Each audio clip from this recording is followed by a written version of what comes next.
When Labor left office, unemployment was 5.8%, it's now 6.3%. Growth was 2.5%, it's now 2%. The Australian dollar was 92 cents, it's now around 70 cents. The budget deficit was $30 billion when you took office and now it's $48 billion.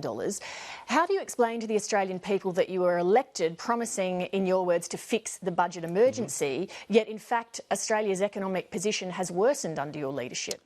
Well, I don't accept that. The boats have stopped. We're talking about the carbon economy. taxes, the boats have stopped. Ran you That through is the one series achievement of which I am most proud, if I may, the 335,000 extra jobs Yet that are there. unemployment is still going up.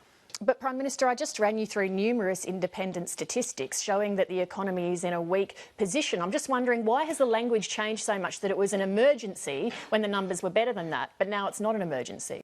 I refuse to talk our country down, and I hope the national broadcaster might join me in looking for the good. I wonder what you would have done if I'd helped Wayne Swan and Julia Gillard look for the good. Well, we were prepared to work with the Labor Party.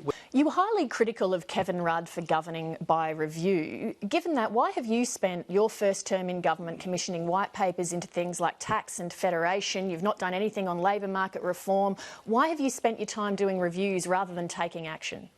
We have sought to do a very great deal on labour market reform. We've got the Royal Commission into Trade Union corruption going on right now. And yet business is still unhappy with the pace of reform and what you've done. And business is right to be very unhappy with the Senate and with the Labor Party in particular. It's important to know who the villains are here, and the villains, Lee, are the Labor politicians. In February, you said at a press conference that of your government, I think we're getting our message across clearly, and I think that over time the public will respond more appreciatively than they seem to be now. The polls show that they're not. Why? Well, I'm not obsessive about polls. Do you really think that any viewers think that politicians don't care about polls?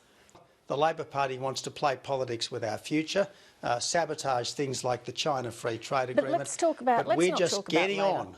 Of recent times, we've seen your cabinet repeatedly leak. We've seen open displays of disagreement between cabinet members. Is that a sign of a dysfunctional government? We have got on with the job. We've stopped the boats.